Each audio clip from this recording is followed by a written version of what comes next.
ಯವ್ವ ನಾನು ಒಳ್ಳೆ ದಾರಿಗೆ ಬಂದೆ. ಸುಮ್ಮನೆ ಸ್ಟ್ರೇಟ್ ಮನೆಗೆ ಹೋಗಿದ್ರೆ ಅಲ್ಲೇ ಹಾಕಿತ್ತು. ಒಳಗೆ ಹೋಗಂತಡಿ ಅಂತ ಬಂದೆ. ಇಲ್ಲಿ ನೋಡಿದ್ರ ಹೋಗಕ್ಕೆ ದಾರಿಲ್ಲ. ಇಲ್ಲಿ ನೋಡಿದ್ರ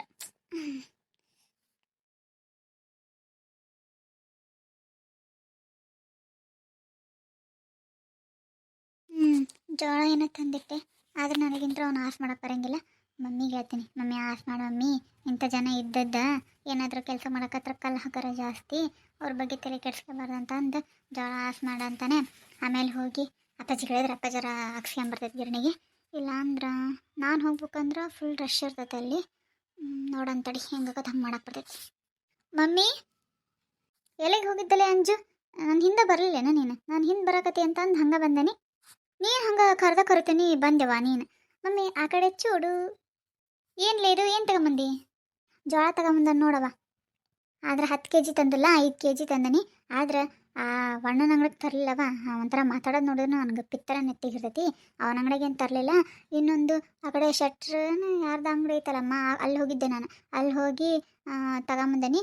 ಅವನಿಗಂದೆ, ಅಣ್ಣ ನನಗೆ ಗೊತ್ತಾಗಂಗಿಲ್ಲ ಜೋಳ ಎಂದ ಒಂದು ನೀವೇ ಕೊಡ್ಬೇಕಣ್ಣ ಚೆನ್ನಾಗಿರೋ ಜೋಳ ಅಂತಂದೆ. ಚೆನ್ನಾಗದ ಅಂತ ನೋಡೋದಕ್ಕೆ 5 kg ಅಷ್ಟೇ ತಗೊಂಬಂದನಿ. ಹೌದೇನು? ಅಲ್ಲಿ ಮಟ್ಟ ಹೋಗಿ ಬಂದೆ. ಏನು ಮಾಡೋದವ, ನಾನು ಎಷ್ಟು ಆಸೆ ಇಟ್ಕೊಂಡು ಬಂದೆ. ಏನು ಮಾಡ್ಬೇಕು? ಅಷ್ಟು ಚುಚ್ಚು ಮಾತಾಡ್ಬಿಡ್ತಾರೆ, ನನಗೆ ಸಹಿಸ್ಕೊಳಕ್ಕಾಗಲಿಲ್ಲ. ಪಾಪ ನನ್ನಿಂದ ನಿನಗೆಲ್ಲ ಸಮಸ್ಯೆ ನೋಡಲ್ಲ. ಅಯ್ಯ ಹಂಗೆ ಕಂತಿ ಬಿಡು. ಮತ್ತು ಅವಣ್ಣ ಮಾತಾಡೋದು ನೋಡಿದ್ರೆ ನನಗೂ ಹಂಗೆ ಸಿಟ್ಟು ಬಂತು. ಏನು ಮಾಡ್ಬೇಕು? ನಮ್ಮಪ್ಪ ಮಾಡೋದ ಅಂತ ಕೆಲಸನ ಐತಿ. ಅಲ್ಲ ನಮ್ಮಪ್ಪ ಮಾಡೋದು ಅಂತ ಕೆಲಸ ಬಿಡು. ಅವ್ನಿಗೆ ಮಾತಾಡೋಕೆ ರೈಟ್ಸ್ ಏನಿರ್ತಮ್ಮ? ಹೌದು, ಇನ್ನೂ ಸರಿ ಮಾತಾಡ್ಲಿ ತಡಿ ಅವನಿಗೆ. ಈಗ ಮಾತಾಡಿದ್ಕ ಬಾಯಿ ಮುಚ್ಕೊಂಡು ಅಲ್ಲಮ್ಮ ನೀನು ಬಂದಿಲ್ಲ, ನಾನು ಏನಾರ ತಡಿ ಏನಾರ ಅನ್ಕೊಂಡು ಹಿಂಗೆ ಗೊಳ್ತೀನಿ. ಇಲ್ಲ ಇಲ್ಲ ಹಂಗೆ ಹೋಗೇ ಬಿಡ್ತಾನ. ನೆಟ್ಟಿಗೆ ಧೈರ್ಯ ಇಲ್ಲ ಬಿಡಮ್ಮ ನೆಟ್ಟಿಗೆ ಮಾತಾಡೋಕೆ.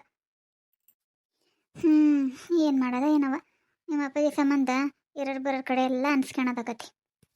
ನನಗೆ ಗೊತ್ತಾಯ್ತು ಅವ್ನು ಮಾತಾಡೋದಕ್ಕೆ ಬೇಜಾರಾಗಿ ನೀನು ರೊಟ್ಟಿ ಮಾಡಲ್ಲ ಅಂತ ಆದ್ರೆ ನಿನ್ನ ಮನಸ್ಸಿನಾಗ ರೊಟ್ಟಿ ಮಾಡಬೇಕು, ಕೆಲಸ ಮಾಡಬೇಕು, ದುಡಿಬೇಕು, ಮಾಡ್ಬೇಕು ಅನ್ನೋದು ಭಾಳ ಐತಿ. ನನಗೆ ಗೊತ್ತಾಗೈತಿ.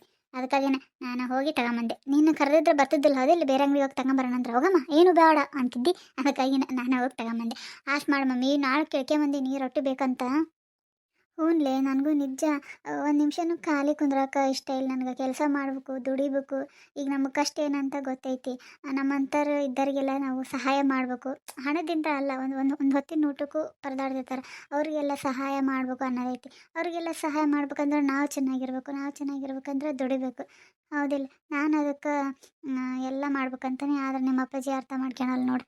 ನಿಮ್ಮ ಅಪ್ಪಾಜಿ ನನಗೆ ಸಪೋರ್ಟ್ ಮಾಡಿದ್ರೆ ಸಾಕು. ನನಗೆಲ್ಲ ಮಾಡ್ಬೇಕನ್ನೋ ಆಸೆ ಐತಿ. ಆದರೆ ಏನು ಮಾಡ್ಬೇಕು? ಹ್ಞೂ ಸರಿ ಸರಿ ಮಮ್ಮಿ. ಎಲ್ಲಿ ಇಲ್ಲೇ ಹಾಸ್ ಮಾಡ್ತೀಯ ಒಳಗೆ ಹಾಸ್ ಮಾಡ್ತೀಯ ಜೋಳನ? ಜೋಳ ಹೆಂಗದವ ಏನು ನುಸಿ ಡ್ರೈ ಮಾಡೋದು? ಇಲ್ಲೇ ಹಾಸ್ ಮಾಡ್ತಾನೆ ಮತ್ತೆ ಎಲ್ಲಿ ಒಳಗೆ ನೋಡಿ ಮಮ್ಮಿ. ಹಂಗೆ ನೋಡಂಗೆ ಜೋಳ ಹೆಂಗದವ ಒಂದು.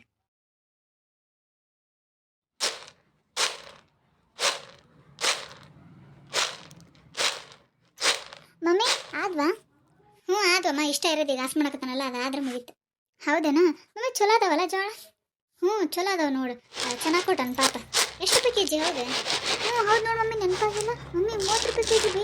ಇವ ನಂಗೆ 32 ಮಾಡು ಅಂದದಕ್ಕೂ ಇಲ್ಲ ಹಂಗೋಗತ್ತೆ ಹಿಂಗೋಗತ್ತಂದು 34 ಅಂದಲ್ಲ ಪಾಪ. ಅವಣ್ಣ ಅಣ್ಣ ಸ್ವಲ್ಪ ಚೆನ್ನಾಗಿರೋ ಕೊಡು ಅಂದೆ. ಅದಕ್ಕೆ ಇದಕ್ಕಿಂತ ಸ್ವಲ್ಪ ಲೋ ಕ್ವಾಲಿಟಿ ಅದಾವ ಅಂತ. ಅವೇನ ಅವ್ರ ರೊಟ್ಟಿ ಗಿರಣಿಗೆ ಹಾಕಿದ್ರೇನ ಒಂಥರ ಮಸಿ ಆದಂಗೆ ಕೊಟ್ಟೆನ ಇರ್ತಾವ ಅಂತ ನೋಡ. ಆ ಥರ ಅದಾವಂತ. ಅವು 30 ರೂಪಾಯಿ ಕೆಜಿ ಅಮ್ಮ. ಇವು ಆದ್ರೆ 30 ಅಲ್ಲ, ಇವು 32 ರೂಪಾಯಿ ಕೆಜಿ ಅಂತ ಅಂದ.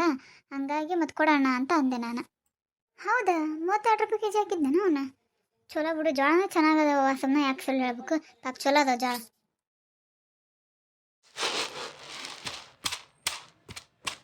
ಆತು ನೋಡವ ಜೋಳ ಎಲ್ಲ ಹಾಸ್ ಮಾಡೋದು. ಏನು ನಿಮ್ಮಪ್ಪ ಅದಾನ ಏನು? ನಾನು ಹೋಗಿ ಹಾಕ್ಸ್ಕೊಂಬರ್ಬೇಕಾ? ಇಲ್ಲಿ ತಗ ಅಪ್ಪಾಜಿ ಇಲ್ಲೇ ಕುಂತೈತಿ ಕಟ್ಟಿ ಹತ್ರ. ನಾನು ಈಗ ನೋಡಿ ಬಂದೆ. ಕರಿಲೇನ? ಆತ ನಿಂದು? ಹ್ಞೂ ಆತು ಕರಿ. ಒಂದು ಡಬ್ಬೆಗೆ ಹಾಕಿ ಕೊಡ್ತಾನೆ, ಹೋಗಿ ಹಾಕ್ಸ್ಕೊಂಬರ್ತೈತಿ.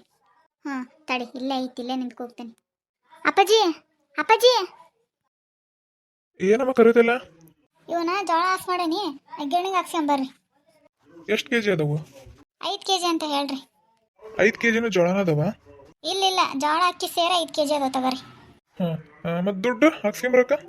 ಅಯ್ಯಯ್ಯ ಹೋಗಪ್ಪ, ಹೋಗಿ ಹಾಕ್ಸ್ಕೊಂಬ. ಏನು ಬೇರೆ ಕೇಳ್ದಂಗೆ ಕೇಳ್ತೀಯಲ್ಲ? ಹೋಗಿ ಹಾಕ್ಸ್ಕೊಂಬ. ಏನು ನಿನ್ನ ಹತ್ರ 1 ರೂಪಾಯಿ ಇರಲ್ಲನ? ಇಲ್ಲ ನಿಜ ಇಲ್ಲ ನಮ್ಮ ಹತ್ರ.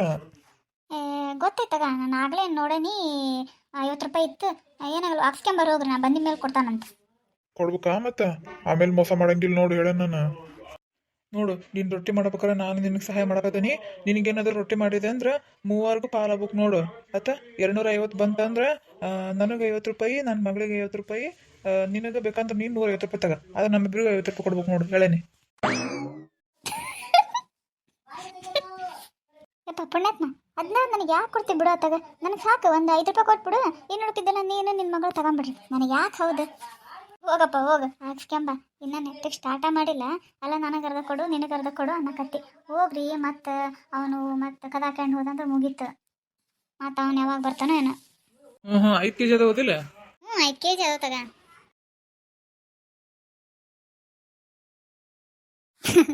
ಯವ್ವ ನಮ್ಮ ಅಪ್ಪಾಜಿ ಬಂದು, ಯವ್ವ ಹಿಂಗೆ ನಿಮ್ಮ ಅಪ್ಪಾಜಿ ಕುಡಿಲಿಲ್ಲಂಗಿದ್ದಂದ್ರೆ ಇಷ್ಟಿಷ್ಟ ಸಹಾಯ ಮಾಡಿದ್ರೆ ಎಷ್ಟೋ ಒಂಥರ ಉಪಕಾರ ಅದಂಗಕತಿ.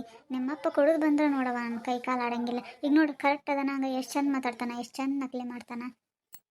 ಹೌದು ಮಮ್ಮಿ, ಅಪ್ಪಾಜಿ ಕರೆಕ್ಟ್ ಇದ್ರೆ ನಮ್ಮ ಮನ್ಯಾಗ ಒಂಥರ ಏನು ದುಡ್ಡಿಲ್ಲ ಅಂದ್ರೂ ಪರವಾಗಿಲ್ಲ. ನಮ್ಮ ಮನ್ಯಾಗ ಒಂಥರ ನೆಮ್ಮದಿ ಎಷ್ಟು ಸಿಗ್ತೈತಲ್ಲ ಮಮ್ಮಿ. ಇದು ಒಂದು ಅಪ್ಪಾಜಿ ರಾತ್ರಿ ಆಗಿಗೆ ಕುಡಿದು ಬರ್ತೈತಿ. ಆದರೂ ಮಧ್ಯಾಹ್ನ ಸ್ವಲ್ಪ ಹೋಗಿ ಬರ್ತೈತಿ. ಹೋಗಿ ಬಂದಿಲ್ಲಲ್ಲ ಇವತ್ತು? ಇಲ್ಲಿಲ್ಲ, ಇವತ್ತೇನು ಓದಂಗಿಲ್ಲ. ಇಲ್ಲಾಂದ್ರೆ ಎಷ್ಟಕ್ಕೆ ನೀಟಲ್ಲಿ ಮಾತಾಡ್ಬೇಕು. ಹೋಗಿಲ್ಲ ಅನ್ನಿಸ್ತೈತಿ. ಯಪ್ಪ ದೇವ್ರೇ, ನಿನ್ನ ಕಡೆ ಇದು ಒಂದು ಬಿಡ್ಕೊಂತಾನಪ್ಪ ದೇವ್ರೆ. ನಮ್ಮ ಅಪ್ಪಾಜಿ ಕುಡಿಬಾರ್ದು, ಕುಡಿಲ್ದಂಗೆ ಏನಾದ್ರೂ ಕಷ್ಟ ಬಂದರೂ ನಾನು ಎದುರಿಸ್ತೀನಿ. ನಮ್ಮ ಅಪ್ಪಾಜಿ ಕುಡಿದ್ರೆ ನೋಡು. ಹ್ಞೂನ್ಲೇ, ನಾನು ಅದನ್ನ ಹೇಳ್ದೆ. ನಿಮ್ಮ ಅಪ್ಪಾಜಿ ಕುಡಿಯೋದು ಬಿಟ್ರೆ ಅಂಥ ಒಳ್ಳೆ ಮನುಷ್ಯನ ಯಾರಿಲ್ಲ. ಆದರೆ ಏನು ಮಾಡಬೇಕು, ಆ ಕುಡಿಯೋದು ಒಳಗೆ ಹೋಗ್ಬಿಟ್ಲೆ ನಿಮ್ಮ ಅಪ್ಪಾಜಿ ಏನದು ಮೈ ಒಳಗೆ ರಾಕ್ಷಸ ಹೋಗ್ಬಿಡ್ತಾನೆ. ಹೆಂಗ ನಮ್ಮ ಆತದ. ನಮ್ಮ ಅಪ್ಪಾಜಿ ಕುಡಿಯೋದು ಬಿಟ್ರೆ ನಮ್ಮಂತ ಖುಷಿ ಪಡ್ಯಾರ ಯಾರಿಲ್ಲ ನೋಡು. ಸರಿ ಸರಿ ಬಾರವ, ಕಸ ಹೊಡೆದು ಒಳಗಿನ ದೀಪಾರ ಹಚ್ಚಿ ನೀನು, ನಾನು ನೋಡ್ತೀನಿ.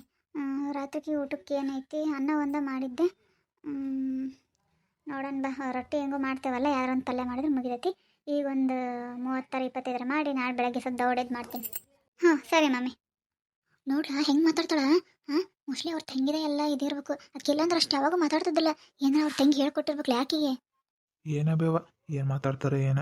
ಅಲ್ಲ ನೋಡು ಪಾಪ ಸಾವಿತ್ರಕ್ಕೂಗ ಹೆಂಗಂತಳಕ್ಕೆ ಹೋದು. ಅಲ್ಲ ಈಕೇನು ಅವ್ರ ತಂಗಿನೂ ಸಣ್ಣಕ್ಕೆ, ಆಕೆಗೆ ಏನು ಗೊತ್ತಾಕತಿ. ಅದಕ್ಕೆ ನಾವು ಅದಕ್ಕೆ ಹೋದಿಲ್ಲ ನೀನು ಅಂದಿದ್ದು ಬ್ಯಾಡ ಹೋಗವ ಅಂತಂದು. ಈಕೆ ಈ ಸಾವಿತ್ರಕ್ಕೂಗು ಎಲ್ಲ ಹೇಳ್ತೀರಿ ಹಂಗೆ ಮಾಡ್ತೀರಿ ಅಂತಾಳ. ಹ್ಞೂ ಅಲ್ಲ, ಈಕೆ ಆಮೇಲೆ ನೀನು ಓದಿ ನೋಡು. ಹೋಗಿ ಮೇಲೆ ನಾ ಏನು ಅನ್ನಕತ್ತೀನಿ, ಬಾರ್ಲಿ ಅಕ್ಕ ಹೋಗೋನು ಅಂತಾಳ. ಭಾರಿ ಯಜಮಾನ ಆಗ್ಬಿಟ್ಟಾಳ ಈಕಿ. ಅವ್ರ ಮನೆಗೆ ಯಾರಕ್ಕೆ ಯಾರು ಹೇಳೋರು ಕೇಳೋರು ಇಲ್ಲ ಅನಿಸ್ತೈತೆ. ಈಕೆನ ಯಜಮಾನ್ ಮಾತಾಡೋಂಗೆ ಮಾತಾಡ್ತಾಳ. ಅದಕ್ಕೆ ಅಲ್ಲ ಬೇ, ಈಕೆ ನೋಡು ಪೂಜಾ ಹೆಂಗೆ ಮಾತಾಡ್ತಾಳ. ನಿನ್ನ ಧೈರ್ಯ ಇಲ್ಲ ಅಂತ ಮಾತಾಡ್ತಾಳ ಬೇ ನನಗೆ. ಅಲ್ಲ ಅಕ್ಕಿ ಹೇಳ್ತಾಳಂತಲ್ಲ, ನೀನು ಹಂಗೆ ಮಾಡ್ತಿ ಬಿಡ. ಅಲ್ಲ ಯಾರ ಬೈದ್ರೆ ಮುಂದೆ ನಿಂತು ಮಾತಾಡ್ಬೇಕಲ್ಲ, ಹಂಗೆ ಅರ್ಧಂಬರ್ಧ ಮಾತಾಡ್ತೀವಿ ಬರಬಾರ್ದು ಹಂಗೆ ಎದ್ದು. ಏ ಹೋಗಬೇ, ನನಗೊಂಥರ ಮಾತಾಡೋಕೆ ಬಾಯ ಬರೋಂಗಿಲ್ಲವ ಅವಾಗ, ನಿಲ್ಲಂಗಾಗಲ್ಲ ನನಗೆ. ಅಯ್ಯಯ್ಯ, ನಿನ್ನ ಹೆಂಡತಿ ನೋಡ್ಕಲಿ ಪೂಜಾನ ಯಾ ನಮ್ನಿ ಬಾಯಿ ಮಾಡ್ತಾಳ. ಬಿಟ್ರೆ ಏನು ಒದ್ರೆ ಬಿಡ್ತಾಳ ಅನ್ಸತಿ. ಯಪ್ಪ ಮೊದ್ಲು ಆ ಹುಡುಗಿನ ಅವ್ರ ಊರಿಗೆ ಕಳಿಸ್ಬೇಕು. ಇಲ್ಲ ಇದ್ಲಂದ್ರೆ ನಾ ಎಷ್ಟೆಷ್ಟು ತಲೆ ತುಂಬಬೇಕಿನ್ನು ಇದು ಮಾಡ್ತಾರೇನು ಯಾರಿಗೂ ಗೊತ್ತು. ಒಂದು ವಾರ ಇದ್ದದಕ್ಕೆ ಆಕೆ ಬಾಯಿಂದ ಇಂಥ ಮಾತೆಲ್ಲ ಕೇಳೋಂಗಾಗತ್ತೆ ನಮ್ಗೆ. ಇನ್ನೂ ಒಂದು 15 ದಿನ ಇದ್ರೆ ಮುಗಿತಲ್ಲ, ಎಲ್ಲ ಒಡಿಸೆ ಹೋಗ್ಕೊಳ್ಳೋಣ. ಅಲ್ಲಲ್ಲ, ಒಂದು ಕೆಲಸ ಮಾಡ್ಬೇಕು. ಹಂಗಂದ್ರೆ ಅವ್ರಿಗೆ ಬುದ್ಧಿ ಬರೋದು. ಅವ್ರ ಅಪ್ಪ ಫೋನ್ ಹಚ್ಚಿ ಹೇಳ್ಬೇಕು, ಹಿಂಗೆ ಮಾಡ್ತಾರ, ಎದುರು ಮಾತಾಡ್ತಾಳೆ ನೋಡಂತಂದು. ಅವಾಗ ಇನ್ನೂ ಸರಿ ಅವ್ರ ಅಪ್ಪ ಈಕಿನ ರಕ್ಷಿತನ ಕಳ್ಸಂಗೇ ಇಲ್ಲಲ್ಲ ಈ ಮನೆಗೆ. ಈಕಿನ ಓದಕ್ಕೆ ಎದುರು ತಣ್ಣಗಿರ್ತಾಳೆ ಈಕಿ. ಬೇ, ನಾನಿನ್ನೂ ಒಂದು ವಿಷಯ ಹೇಳಿಲ್ಲ. ನಾನು ಈಕಿ ಪೂಜೆ ಊರಿಗೆ ಹೋಗಿದ್ಲು ನೋಡು. ಊರಿಗೆ ಬಸ್ ಹತ್ತಿದ್ಲ. ಬಸ್ ಹಚ್ಚಿ ಬರೋ ಯಾಕೆ ಲೇಟ್ ಆದ್ ನೋಡು. ಅವತ್ತಿನ ದಿನ ಅವ್ರ ಅಪ್ಪಾಜಿಗೆ ಫೋನ್ ಹಚ್ಚಿದ್ದೆ. ಹಿಂಗ್ರಿ ಯಾವುದು ಕೆಲಸ ಕರೆಕ್ಟ್ ಮಾಡಲ್ಲ, ಮಿಜಿ ಮಿಜಿ ಮಾಡ್ತಾಳ. ಏನಾರ ನಮ್ಮವ್ವ ಹೇಳಿದ್ರ ಹಂಗಾಗಿ ಸಿಟ್ ಮಾಡ್ಕೊಂತಾಳ, ಕರೆಕ್ಟ್ ಕೆಲಸ ಮಾಡಲ್ಲ ಅಂತ ಅವ್ರ ಅಪ್ಪಾಜಿಗೆ ಹೇಳಿದ್ದೆ. ಅದಕ್ಕೆ ಅವ್ರ ಅಪ್ಪಾಜಿ ಅಷ್ಟು ಕರೆಕ್ಟ್ ಮಾತಾಡ್ಸಿಲಿಕ್ಕಿನ 2-3 ದಿನಕ್ಕೆ ಏನ ಒಕ್ಕನೆ ಅನ್ಲಂತ, ಏನು ಇರು ಅಂತ ಅಂದಿಲ್ಲಿದ್ದು. ಹಂಗೆ ಇದು ಮಾಡಿದೆ. ಅದಕ್ಕೆ ಆಕಿಗೂ ಬೇಜಾರಾಗೈತೆ ಅನ್ನಿಸ್ತೆ. ಅದಕ್ಕೆ 3 ದಿನಕ್ಕೆ ಬಂದಾಳ. ಇಲ್ಲಾಂದ್ರೆ 1 ವಾರ 2 ವಾರ ಅವ್ರ ಅಪ್ಪಾಜಿ ಇರೋ ಅಂದಾಗಲ ಇದ್ದಿದ್ದು ಬರ್ತಿದ್ಲು. ನನಗನ್ಸಂಗೆ ಹಂಗಾಗೈತೆ ನೋಡು. ಒಕ್ಕನೆ ಅಂದಾಳ, ಅವ್ರ ಮಮ್ಮಿ ಏನು ಇರೋ ಅಂದಿರ್ತದೆ ಬಿಡು. ಇವ್ರ ಅಪ್ಪಾಜಿ ಮತ್ತು ಹ್ಞೂ ಅಂದಿರುತ್ತೆ. ಅದಕ್ಕಾಗಿನ ಸುಮ್ಮನೆ ಬಂದಾಳ. ಅವ್ರ ಅಪ್ಪಾಜಿಗೆ ಸಿಟ್ಟು ಐತಿ. ಈಗ ಹೆಂಗೂ ಬೆಂಕಿ ಉರಿಯಾಕತೈತಿ. ತುಪ್ಪ ಸುರಿಯೋದು ಅಂತ ಇರೋದು ನಮ್ಮ ಕೆಲಸ. ಈಗ ಚಲೋ ಆತಿಕಿ ಮಾತಾಡಿದ್ದು. ನಾವು ಈಗ ಇಲ್ಲಾಂದ್ರೆ ಅವ್ರ ಅಪ್ಪಾಜಿ ಏನಾದ್ರು ಕಿಮ್ಮನ್ ಬಾಯ್ ಬಿಟ್ಟಿತ್ತಂದ್ರೆ ನಾನು ಯಾವಾಗ ಇದ್ರು ಮಾತಾಡಿದ್ದೆ ಅಂತ ನಮ್ಗೆ ಮಾತಾಡ್ತಿದ್ಲ. ಈಗ ಐತಲ್ಲ, ನಮ್ಗೆ ಹೆಂಗಾದ್ರು ಸಾಕ್ಷಿನ ಸಿಕ್ತು. ಈಗ ಇವತ್ತಿಲ್ಲ ನಾಳೆ ಫೋನ್ ಹಚ್ಚಿ ಹೇಳ್ತಾನೆ ನಾನು, ನೋಡು ಮಾವ ಹಿಂಗೆ ಮಾಡಿದ್ಲು, ಮೊನ್ನೆ ನಿಮ್ಗೆ ಸ್ವಲ್ಪ ಈಗ ಹಿಂಗೆ ಮಾಡಿದ್ಲು ಅಂತ ಹೇಳಿದ್ದೆ. ಇವತ್ತು ನೋಡಿದ್ರೆ ಹಿಂಗೆ ಅವಾಗ ಹಂಗೆ ಮಾಡ್ತಾಳ, ನನಗೆ ಹಿಂಗೆ ಮಾತಾಡ್ತಾಳ ಅಂತ ಹೇಳ್ಬಿಡ್ತಾನೆ. ಇನ್ನೊಂದ್ಸಲ ಯಾಕೆ ಈ ಮನೆಗೆ ಕರ್ಕೊಂಬಂದು ರಕ್ಷಿತನ ಒದ್ದು ಕರ್ಕೊಂಡು ಹೋಗ್ತಾರ. ಓ ಹೌದೇನಾ? ಚಲೋ ಆತ್ ಬಿಡು. ಹೌದೇನೋ, ಭಾರಿ ಬಿಡ, ನಿನಗೂ ತಿಳಿ ಐತಿ. ಏ ನಿಧಾನಕ್ಕೆ ಮಾತಾಡಬೇ. ಮತ್ತೆ ಬಂದು ಎಲ್ಲರೂ ನಿಂತು ಕೇಳಿಸ್ಕೊಂತ ನಿಂತ್ರೆ ನಾವೇನು ಮಾಡ್ಬೇಕು? ಹೌದು ಹೌದೌದು. ಅಲ್ಲಲ್ಲಿ ಅದನ್ನೂ ಒಂದು ಅಂತಾಳಲ್ಲಕ್ಕಿ, ಎದ್ರಿಗೆ ಮಾತಾಡ್ಬೇಕು. ಅಂಗಡಿಯಾಗ ಕುಂತು ಅಮ್ಮ ಮಗ ಗುಸು ಗುಸು ಮಾತಾಡ್ತೀರ ಅಂತಾಳಕ್ಕಿ. ಅನ್ಲಿ ಈಗ ಏನೇನು ಮಾತು ಅಂದಳಲ್ಲ ಇದೆಲ್ಲ ಅವ್ರ ಅಪ್ಪಾಜಿ ಹತ್ರ ಹೋಗ್ಕೊತಿದ್ದು. ಓಕೆ ಫ್ರೆಂಡ್ಸ್, ಈ ವಿಡಿಯೋ ಯಾರೆಲ್ಲ ನೋಡ್ತಿದ್ದೀರಾ ಪ್ಲೀಸ್ ಫ್ರೆಂಡ್ಸ್ ಲೈಕ್ ಮಾಡಿ, ಶೇರ್ ಮಾಡಿ, ಕಮೆಂಟ್ ಮಾಡಿ. ಹಾಗೆ ಇನ್ನೂ ನಮ್ಮ ಚಾನಲ್ನ ಯಾರೆಲ್ಲ ಸಬ್ಸ್ಕ್ರೈಬ್ ಮಾಡ್ಕೊಂಡಿಲ್ವೋ ಹಾಗೂ ಹೊಸದಾಗಿ ಯಾರೆಲ್ಲ ನೋಡ್ತಿದ್ದೀರಾ ಪ್ಲೀಸ್ ಫ್ರೆಂಡ್ಸ್ ಸಬ್ಸ್ಕ್ರೈಬ್ ಮಾಡ್ಕೊಂಡು ನೋಡಿ. ನಿಮ್ಮ ಒಂದೊಂದು ಸಬ್ಸ್ಕ್ರೈಬ್ ಕೂಡ ನಮಗೆ ತುಂಬ ಇಂಪಾರ್ಟೆಂಟ್. ನಾನು ಯಾವಾಗಲೂ ವಿಡಿಯೋದಲ್ಲಿ ಹೇಳ್ದಂಗೆ ಪ್ಲೀಸ್ ಫ್ರೆಂಡ್ಸ್ ಆದಷ್ಟು ಲೈಕ್ ಮಾಡಿ. ನೀವು ಲೈಕ್ ಮಾಡಿದರೆ ನನಗೆ ನಿಮಗೆ ವಿಡಿಯೋ ಇಷ್ಟ ಆಗಿದೆ ಅಂತ ಗೊತ್ತಾಗುತ್ತೆ. ಆಲ್ಮೋಸ್ಟ್ ಇವಾಗ ಸ್ವಲ್ಪ ಲೈಕ್ಸ್ ಬರ್ತಾ ಇದೆ. ಅದಕ್ಕೋಸ್ಕರ ಯಾರೆಲ್ಲ ನಮ್ಮ ವಿಡಿಯೋಕ್ಕೆ ಲೈಕ್ ಮಾಡ್ತಿದ್ದೀರಾ, ಹಿಂದಿನ ವಿಡಿಯೋದಲ್ಲಿ ಯಾರೆಲ್ಲ ಲೈಕ್ ಮಾಡಿದ್ದೀರಾ ಅವ್ರಿಗೆಲ್ಲರಿಗೂ ಧನ್ಯವಾದಗಳು ನನ್ನ ಕಡೆಯಿಂದ. ಥ್ಯಾಂಕ್ಸ್. ಪ್ಲೀಸ್ ಫ್ರೆಂಡ್ಸ್, ಹಾಗೆ ನಿಮಗೆ ಟೈಮ್ ಇದ್ದರೆ ವಿಡಿಯೋ ಹೇಗೆ ಬರ್ತಾ ಇದೆ ಅನ್ನೋದನ್ನು ಕೂಡ ಕಮೆಂಟ್ ಸೆಕ್ಷನಲ್ಲಿ ಕಮೆಂಟ್ ಮಾಡಿ. ಮತ್ತು ನಾಳೆ ಹೊಸ ವಿಡಿಯೋದೊಂದಿಗೆ ಬರ್ತೀನಿ. ಬಾಯ್.